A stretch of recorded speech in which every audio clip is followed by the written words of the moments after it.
صلاح الدين وهذه المواقف والصراعات ما بينه وبين محاربيه، ولكنها خدعة كي يهم هذا المحارب البيزنطي المصلوب على العمود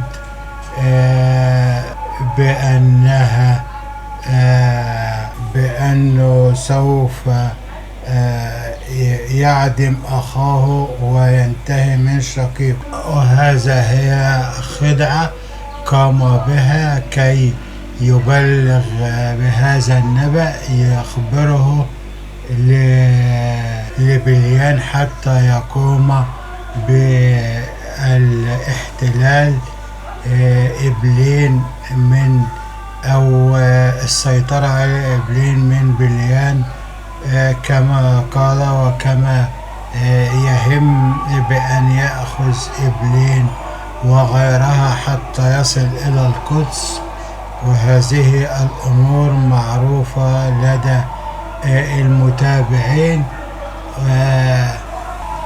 هذه الأخبار والأنباء تحدث أمام هذا الرجل، وهو متفق مع بوري على هذه الخدعة وهذه الطريقة. وقام هذا الأخ الذي أخاه قتل في المعركة بهذا وضع السيف على رقبة صلاح الدين أمام الرجل الصليبي كي يهرب بوري، ومن ثم يذهب بوري إلى هناك ويرى الموضوع.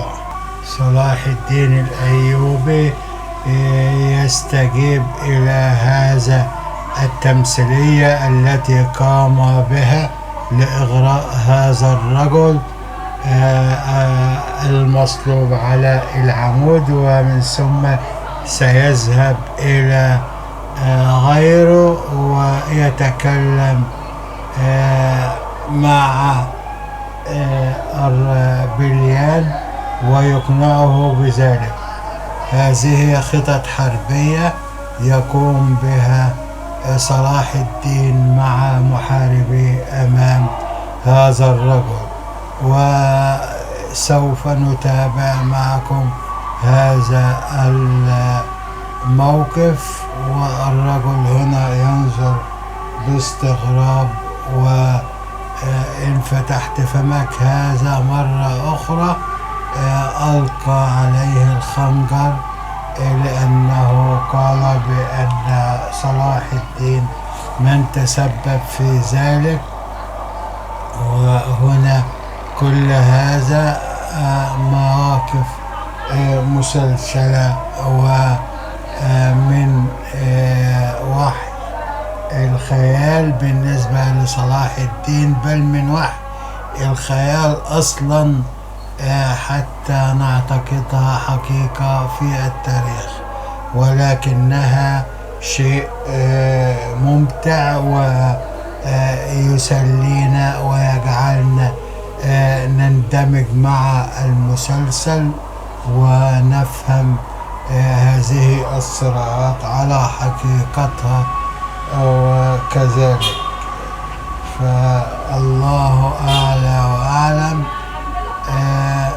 ما يحدث إن شاء الله تعالى، وسوف أترككم لقراءة التعليقات المترجمة.